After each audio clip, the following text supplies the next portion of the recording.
Assalamualaikum warahmatullahi wabarakatuh. Bagaimana kabar teman-teman? Semoga dalam keadaan sehat selalu dan senantiasa dalam lindungan Allah Subhanahu wa taala.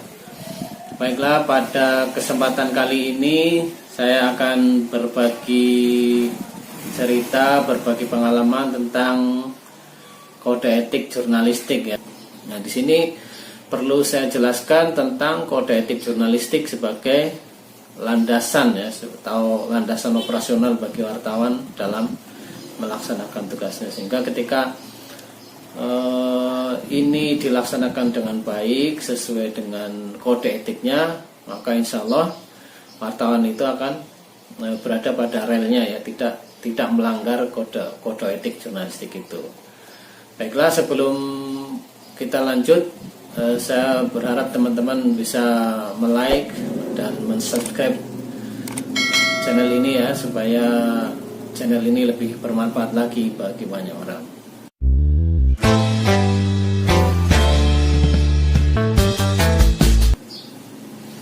Oke, kita lanjut tentang kode etik jurnalistik. Jadi kemerdekaan berpendapat, berekspresi, dan pers itu adalah hak asasi manusia yang dilindungi oleh Pancasila, Undang-Undang Dasar 1945, dan Deklarasi Universal Hak Asasi Manusia PBB. Kemerdekaan pers adalah sarana masyarakat untuk memperoleh informasi dan berkomunikasi guna memenuhi kebutuhan hakiki dan meningkatkan kualitas kehidupan manusia. Nah, dalam mewujudkan kemerdekaan pers itu, wartawan Indonesia juga menyadari adanya kepentingan bangsa, tanggung jawab sosial, keberagaman masyarakat, dan norma-norma agama. Dalam melaksanakan fungsi, hak, kewajiban, dan peranannya, pers menghormati hak asasi setiap orang. Karena itu, pers dituntut profesional dan terbuka untuk dikontrol oleh masyarakat. Nah, untuk menjamin kemerdekaan pers dan memenuhi hak publik untuk memperoleh informasi yang benar, wartawan Indonesia memerlukan landasan moral dan etika profesi sebagai pedoman operasional dalam menjaga kepercayaan publik dan menegakkan integritas serta profesionalisme. Atas dasar itu, wartawan Indonesia menetapkan dan mentaati kode etik berikut ini ya. Jadi yang saya akan menjelaskan kode etiknya. Yang pertama, pasal 1, wartawan Indonesia bersikap independen, menghasilkan berita yang akurat, berimbang, dan tidak beritikat korup. Nah, ini maksudnya bagaimana? Yang dimaksud independen berarti memberitakan peristiwa atau fakta sesuai dengan suara hati, tanpa campur tangan, paksaan, dan intervensi dari pihak lain, termasuk dari pemilik perusahaan. Jadi dalam memberitakan itu sesuai dengan fakta, sesuai dengan suara hati, tanpa adanya campur tangan, paksaan maupun intervensi dari pihak lain, termasuk dari pemilik perusahaan ya. Jadi sesuai apa yang didapat di lapangan, faktanya begitu ya, kita beritakan seperti itu. Jadi misalkan ada kasus yang ternyata, misalkan kasus korupsi yang ternyata melibatkan oknum pejabat yang ada kaitannya dengan, misalkan ada saudaranya dengan pemilik perusahaan, terus pemilik perusahaan berpesan berita itu jangan kasih naik ya, karena itu ada saudara saya misalkan. Nah, itu si wartawan tetap memberitakan sesuai dengan suara hati, sesuai dengan fakta yang ada di lapangan, meskipun ada pesan dari pemilik perusahaan agar berita itu tidak dimuat atau ditayangkan, tapi ya itu yang namanya wartawan harus independen. Jadi memberitakan sesuai fakta yang ada di lapangan, sesuai dengan suara hati, tanpa ada campur tangan, paksaan, dan intervensi dari pihak lain, termasuk dari perusahaan pers. Jadi intervensi dari pemerintah juga, intervensi dari pejabat, itu tidak ada istilah intervensi. Jadi semua murni apa yang ada di lapangan kita beritakan dan sesuai dengan suara hati. Kemudian harus menghasilkan berita yang akurat. Akurat apa itu artinya? dalam penafsirannya yang dimaksud akurat berarti dipercaya benar sesuai dengan keadaan objektif ketika peristiwa itu terjadi. Jadi tidak mengada-ngada. Kemudian yang dimaksud berimbang, itu kan tadi harus menghasilkan berita yang akurat, berimbang, dan tidak beretikat buruk. Jadi yang dimaksud berimbang berarti semua pihak mendapat kesempatan setara. Artinya pihak yang merasa dirugikan atau pihak yang dituding juga berhak mendapatkan kesempatan yang setara untuk mengklarifikasi atau memberikan keterangan tentang apa yang dituding atau apa yang dituduhkan. Jadi misalkan ada penggusuran rumah ya gitu oleh aparat Satpol PP misalkan gitu ya. Jadi di samping beritanya bersumber dari pihak pemerintah atau Satpol PP yang akan menggusur rumah itu, juga perlu ada pernyataan dari warga yang rumahnya digusur gitu. Seperti apa pembelaan dari warga itu? Seperti apa komentar dari warga? Karena jangan sampai misalkan pemerintah sudah mengaku memberikan surat pemberitahuan tapi ternyata warga tidak menerima surat itu, misalkan seperti itu. Jadi harus memberikan kesempatan yang setara kepada pihak yang misalkan merasa dirugikan gitu. Kemudian tidak beritikat buruk, ini maksudnya apa? Tidak beritikat buruk itu berarti tidak ada niat secara sengaja dan semata-mata untuk menimbulkan kerugian pihak lain. Jadi membuat berita itu bukan sengaja untuk menghancurkan orang, untuk merugikan orang lain ya. Misalkan ini ada dugaan korupsi pejabat ini ya, kita beritakan saja biar dia diganti, dilengser. Jadi tidak ada niat seperti itu ya. Memang kalau faktanya korupsi ya harus diberitakan korupsi, bukan karena ada niat misalkan untuk melengserkan pejabat itu dan sebagainya. Jadi bukan untuk menciptakan opini negatif gitu ya. Jadi misalkan ada persaingan calon bupati yang satu dengan calon bupati yang lain, lagi musim kampanye, kemudian ada black campaign atau kampanye hitam, yang satu memojokkan calon yang satunya. Nah ini misalkan si wartawan hanya memuat berita yang dari calon bupati yang memojokkan calon lainnya. Nah ini kan berarti ada niat buruk untuk menjatuhkan calon lain. Nah ini tidak bisa, tidak boleh seperti itu. Jadi pasal 1 tadi sudah jelas ya, bahwa wartawan Indonesia bersikap independen, menghasilkan berita yang akurat, berimbang, dan tidak beritikat buruk.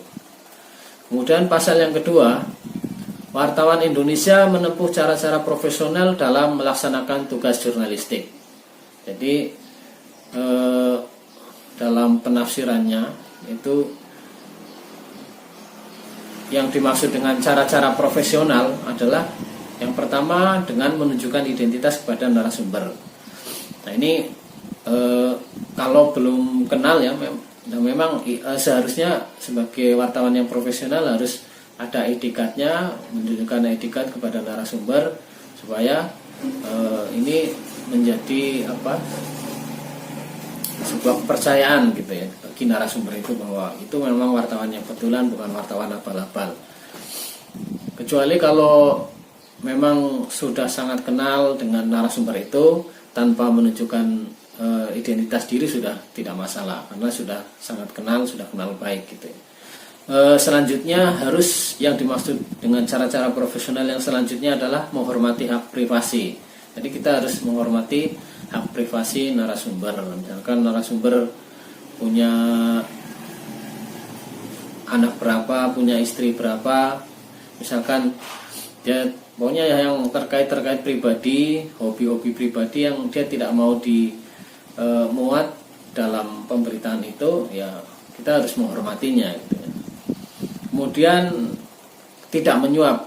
Nah, kita tidak menyuap untuk menghasilkan sebuah berita yang menarik. Misalkan kita harus menyuap orang untuk berbicara yang tidak baik, atau suruh mengaku gitu ya, padahal dia tidak melakukan. Nah, dengan cara menyuap orang untuk membuat statement itu kita tidak boleh seperti itu. Jadi harus apa adanya. Kemudian menghasilkan berita yang faktual dan jelas sumbernya. Jadi yaitu tadi bahwa profesional itu ya harus berita yang sesuai fakta, faktual dan jelas sumbernya. Sumbernya juga bukan sumber yang ecek-ecek ya, artinya ya memang sesuai dengan kapabilitasnya gitu. Misalkan berita tentang pendidikan, misalkan mau minta komentar dari anggota legislatif ya mestinya minta komentar dari anggota legislatif yang berada di komisi yang membidangi pendidikan. Jangan salah ketika misalkan minta komentar tentang pendidikan, minta komentarnya kepada anggota DPR yang membidangi bidang ekonomi misalkan, atau yang membidangi bidang kesehatan. Nah itu kan tidak pas. Jadi harus sesuai dengan kapabilitas sumbernya juga. Sumbernya harus jelas sesuai dengan kapabilitasnya, sesuai dengan kapasitasnya.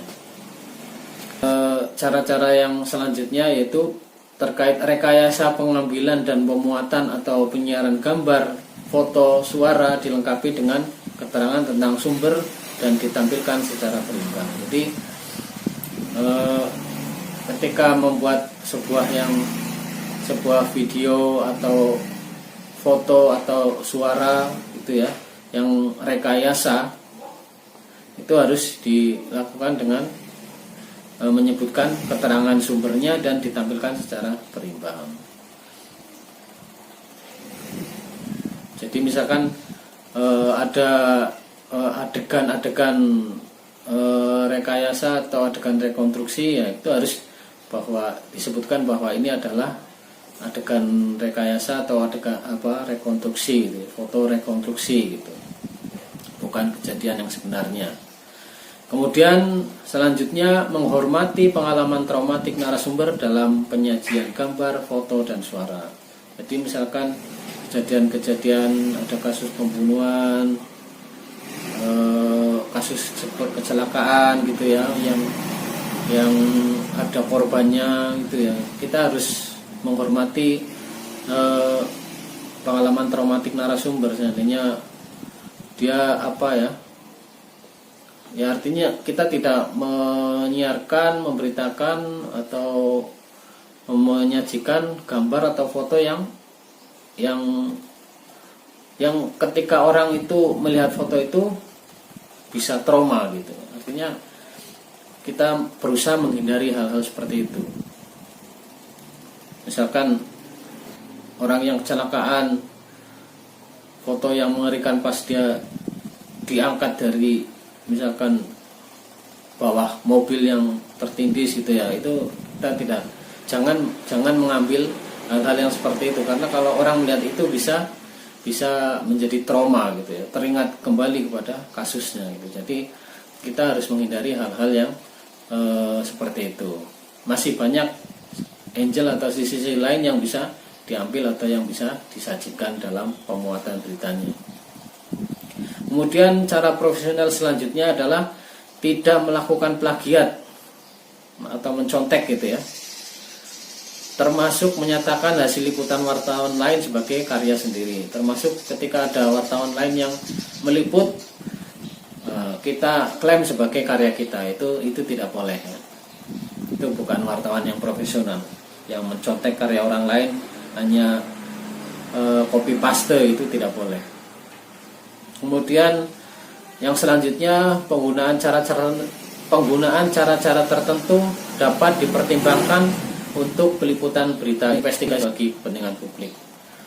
Yaitu cara-cara tertentu, misalkan menyamar gitu ya, untuk menyelidiki sebuah kasus korupsi misalkan, atau sebuah kasus perdagangan manusia ya, ini perlu cara-cara tertentu, cara-cara khusus. Nah ini bisa jadi dengan menyamar sebagai misalkan untuk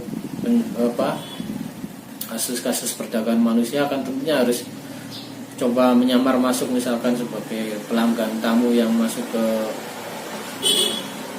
kafe atau diskotik tertentu ya. Ini perlu cara-cara khusus, sehingga tidak langsung menunjukkan oh ini saya wartawan. Ya, kalau langsung untuk menginvestigasi itu langsung menunjukkan identitas diri, tentu secara otomatis langsung ditolak. Jadi ini perlu cara-cara tertentu ini disahkan asal demi kepentingan publik ya. Kemudian pasal ketiga kode etik jurnalistik, yang pasal ketiga, wartawan Indonesia selalu menguji informasi, memberitakan secara berimbang, tidak mencampur fakta dan opini yang menghakimi, serta menerapkan asas praduga tak bersalah. Sekali lagi, wartawan Indonesia selalu menguji informasi, memberitakan secara berimbang, tidak mencampurkan fakta dan opini yang menghakimi, serta menerapkan asas praduga tak bersalah. Nah, penafsirannya, menguji informasi berarti melakukan check and recheck tentang kebenaran informasi itu ya. Sudah sangat jelas ya, jadi harus dicek dan recheck. Kemudian berimbang adalah memberikan ruang atau waktu pemberitaan kepada masing-masing pihak secara profesional, secara proporsional. Sudah jelas juga ya, harus berimbang. Memberikan ruang atau waktu pemberitaan kepada masing-masing pihak secara proporsional. Opini yang menghakimi adalah pendapat pribadi wartawan. Hal ini berbeda dengan opini interpretatif atau yaitu pendapat yang berupa interpretasi wartawan atas fakta. Jadi kita tidak boleh beropini yang menghakimi, yang atas pendapat pribadi kita menghakimi seseorang, itu tidak boleh. Kemudian yang selanjutnya, asas praduga tak bersalah adalah prinsip tidak menghakimi seseorang. Jadi kita harus selalu menggunakan mengedepankan asas praduga tak bersalah. Sehingga misalkan kasus pencurian, sehingga orang itu belum tentu pencuri yang betul ya, kita harus di pemberitaannya harus menulis misalkan tersangka gitu ya. Jangan langsung dia sebagai pencuri, tapi ya tersangka, harus ada tersangkanya, karena misalkan tersangka itu kan bisa saja nanti di pengadilan bisa menjadi bebas, atau saat menjadi terdakwa dia bisa menjadi bebas itu. Jadi kalau ada penulisan kata tersangkanya itu kan memang masih disangka, artinya begitu. Jadi atau terduga. Jadi jangan sampai langsung ditulis sebagai pembunuh, pencuri gitu. Itu berarti kita tidak menggunakan asas praduga tak bersalah. Memang meskipun ada fakta, tapi sebelum ada putusan pengadilan, tetap dalam proses pemberitaan itu harus menggunakan kata-kata terduga, kata-kata tersangka. Nah, kecuali nanti setelah vonis pengadilan baru dia sebagai pembunuh, dia sebagai pencuri dan sebagainya. Jadi dalam proses pembuatan pemberitaannya harus mencantumkan kata-kata yang itu mengedepankan asas praduga tak bersalah, misalnya dengan menyebut bahwa dia sebagai tersangka, sebagai terduga, diduga gitu ya. Belum pasti karena belum ada putusan pengadilan. Yang pasal keempat, wartawan Indonesia tidak membuat berita bohong, fitnah, sadis, dan cabul. Yang dimaksud berita bohong berarti sesuatu yang sudah diketahui sebelumnya oleh wartawan sebagai hal yang tidak sesuai dengan fakta yang terjadi. Jadi wartawan sudah tahu bahwa itu tidak seperti itu kok, ditulis bahwa itu tindakannya seperti itu, berarti dia sudah berbohong, karena dia sudah tahu bahwa kejadiannya tidak seperti itu tapi ditulis seperti itu misalkan. Jadi jangan berbohong, tidak boleh berbohong.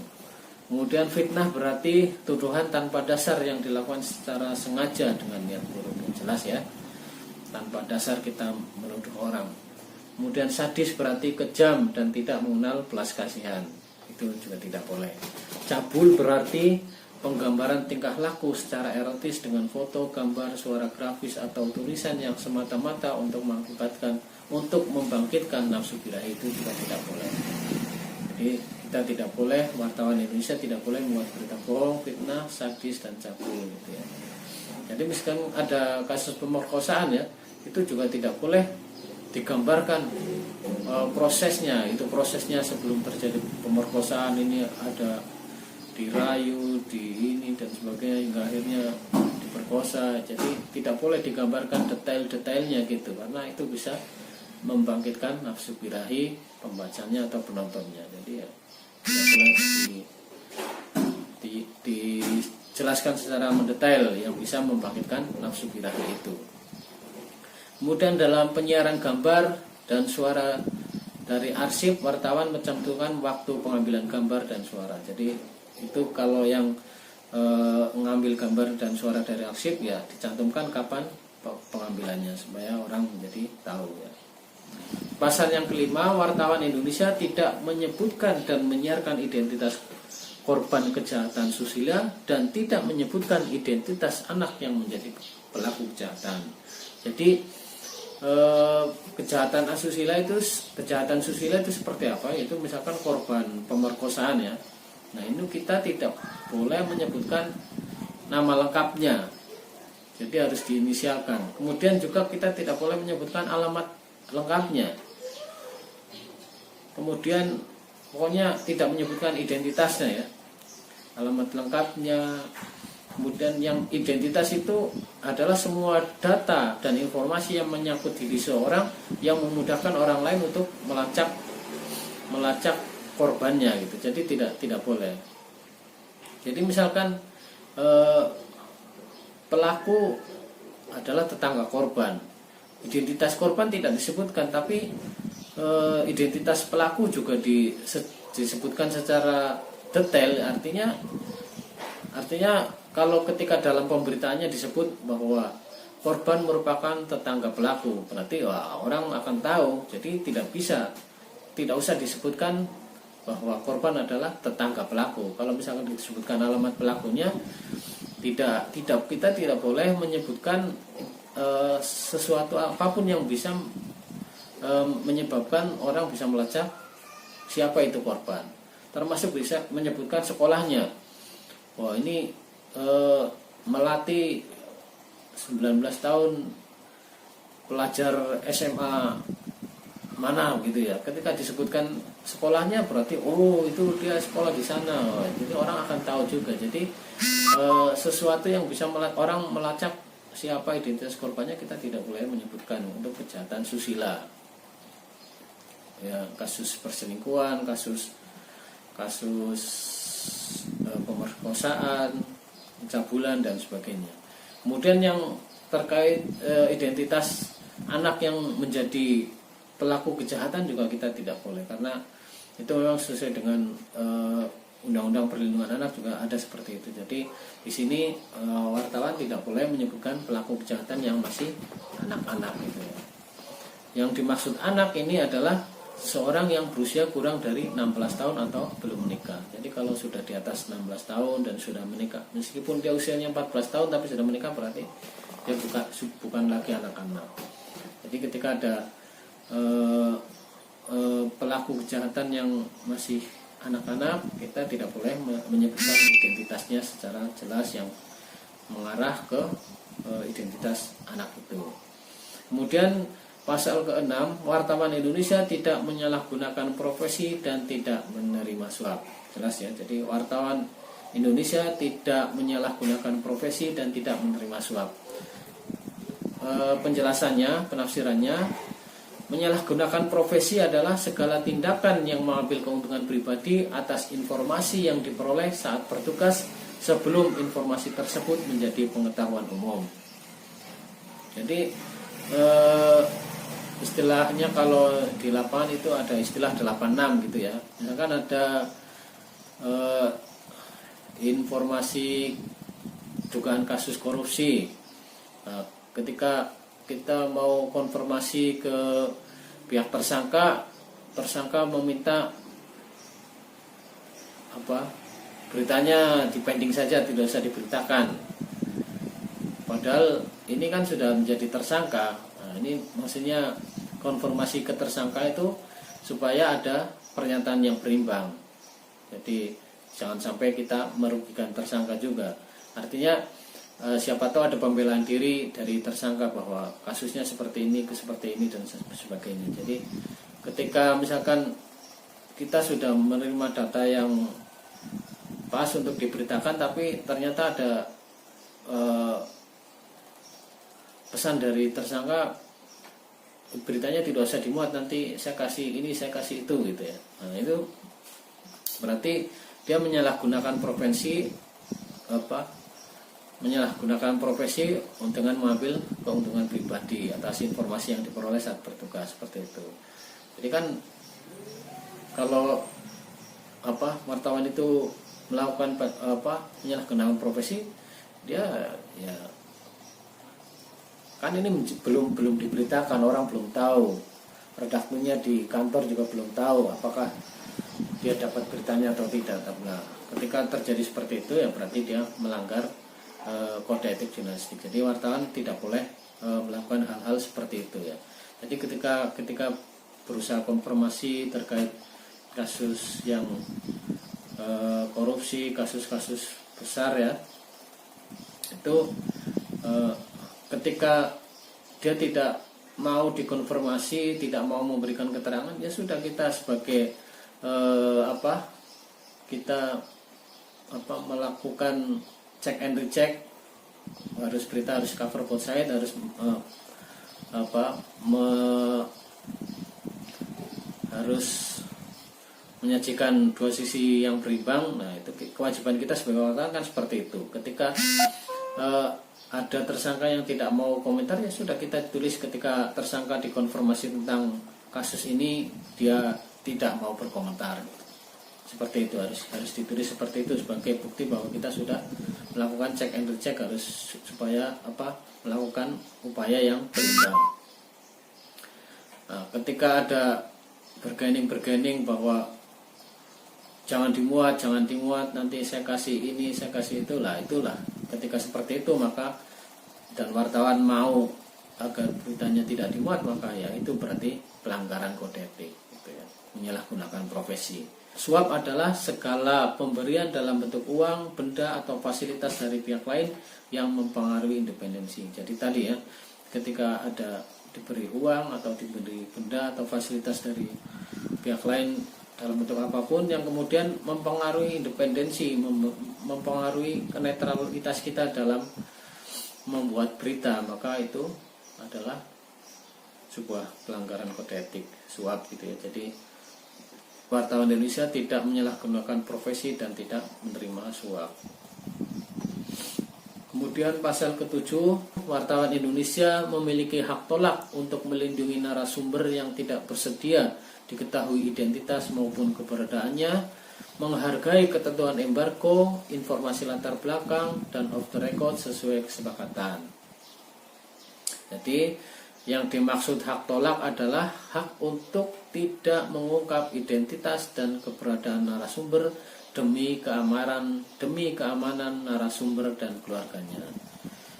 Jadi misalkan ada salah satu saksi, narasumbernya merupakan saksi yang menyebutkan tentang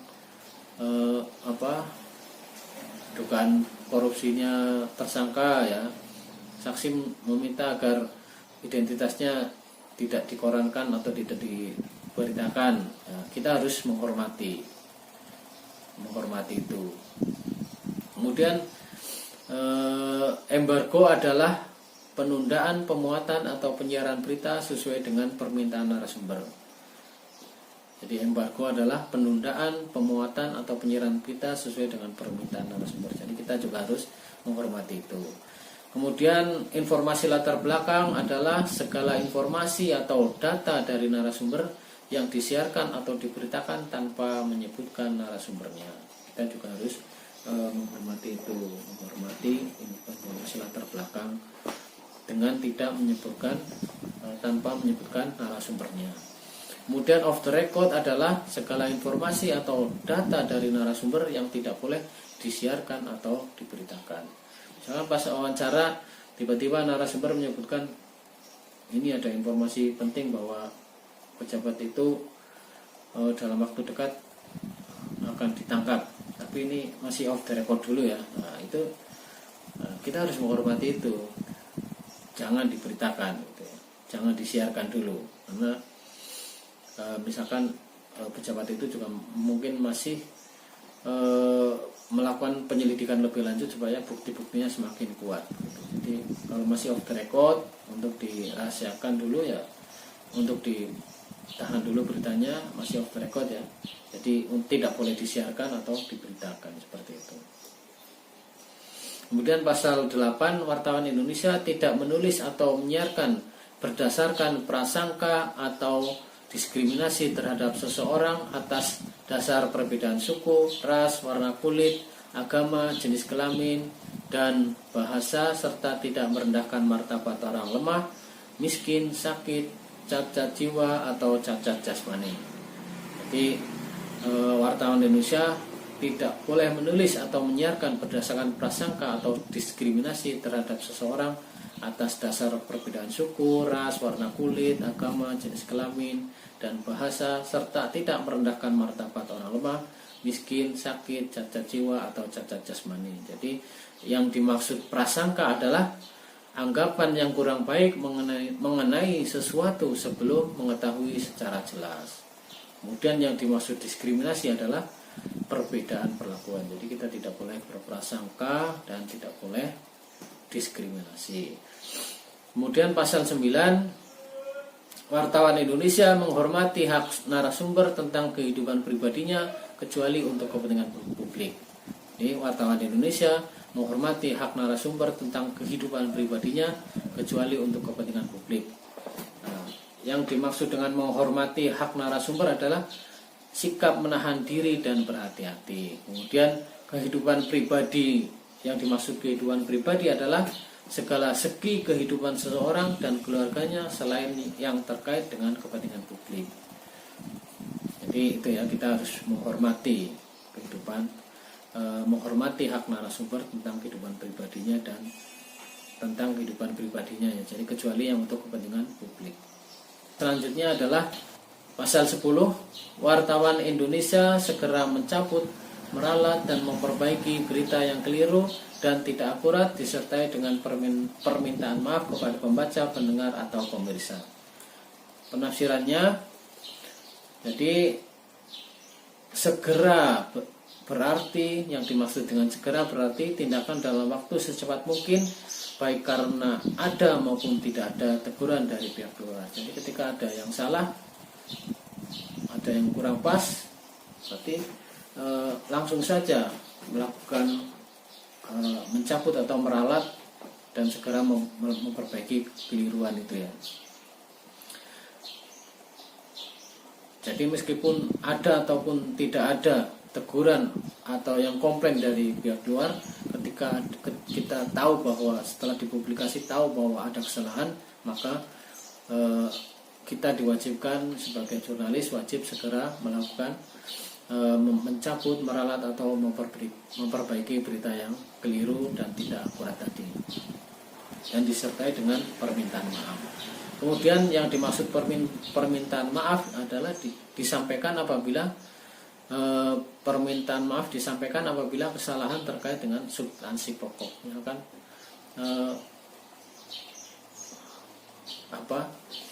narasumbernya salah sebut, berarti ya ini penting sekali ya, karena misalkan yang pelakunya misalkan kepala dinas ini, tapi yang disebut kepala dinas itu misalkan. Nah, ini beda sekali, ini substansi yang sangat pokok sekali, ini bisa mencemarkan orang, makanya harus langsung diralat, dicabut, diperbaiki. Kemudian pasal 11, wartawan Indonesia melayani hak jawab dan hak koreksi secara proporsional. Penafsirannya atau penjelasannya bahwa yang dimaksud dengan hak jawab adalah hak seseorang atau sekelompok orang untuk memberikan tanggapan atau sanggahan terhadap pemberitaan berupa fakta yang merugikan nama baiknya. Jadi ketika ada pemberitaan yang merugikan nama baik seseorang, kita berhak melayani hak jawab dari orang itu atau kelompok yang merasa dirugikan itu. Barangkali pas penyajian beritanya mungkin konfirmasinya kurang lengkap atau apa, kemudian pihak yang merasa dirugikan itu mau memberikan klarifikasi atau memberikan hak jawabnya, ya kita wajib melayaninya. Kemudian yang dimaksud hak koreksi adalah hak setiap orang untuk membetulkan kekeliruan informasi yang diberitakan oleh pers, baik tentang dirinya maupun tentang orang lain. Jadi misalkan di dalam pemberitaan itu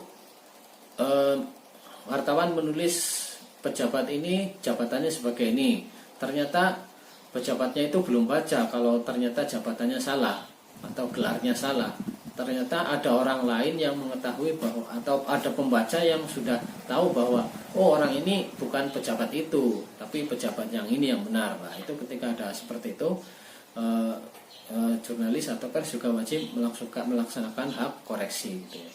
Kemudian proporsional berarti setara dengan bagian berita yang perlu diperbaiki tadi. Jadi misalkan pokoknya harus proporsional. Misalkan kemarin berita yang salah itu misalkan ada di halaman utama, ya berarti berita koreksinya juga perlu di halaman yang utama supaya orang juga tahu bahwa berita yang kemarin salah gitu. Itu seandainya media cetak. Seandainya media TV atau media online berarti ya harus proporsional, artinya juga